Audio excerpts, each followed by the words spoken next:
CPM സംസ്ഥാന സമ്മേളനത്തിന് ഔപചാരിക തുടക്കം.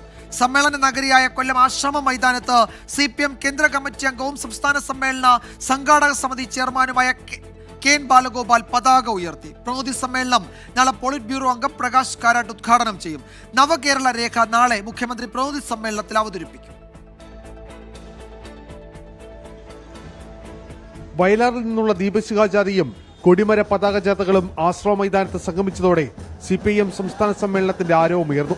CPM കേന്ദ്ര കമ്മിറ്റി അംഗവും സംസ്ഥാന സമ്മേളന സംഘാടക സമിതി ചെയർമാനുമായ KN ബാലഗോപാൽ സമ്മേളന നഗരിയിൽ പതാക ഉയർത്തി.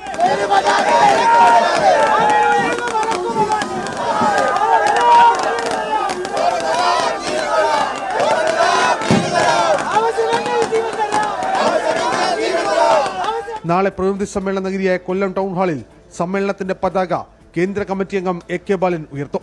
തുടർന്ന് രക്തസാക്ഷി മണ്ഡപത്തിൽ പുഷ്പാർച്ചനയ്ക്ക് ശേഷം CPM കോർഡിനേറ്റർ പോളിറ്റ് ബ്യൂറോ അംഗം പ്രകാശ് കാരാട്ട് പ്രതിനിധി സമ്മേളനം ഉദ്ഘാടനം ചെയ്യും.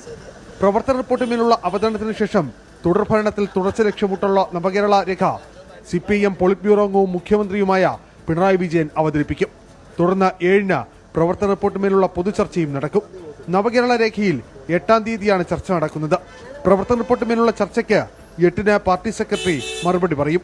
നവകേരള രേഖയുമായി ബന്ധപ്പെട്ട ചർച്ചയ്ക്ക് 9-ന് മുഖ്യമന്ത്രി പിണറായി വിജയനാകും മറുപടി പറയുക. AK ബാലനാണ് സമ്മേളനത്തിന്റെ പ്രസീഡിയത്തെ നിയന്ത്രിക്കുന്നത്. 24 കൊല്ലം.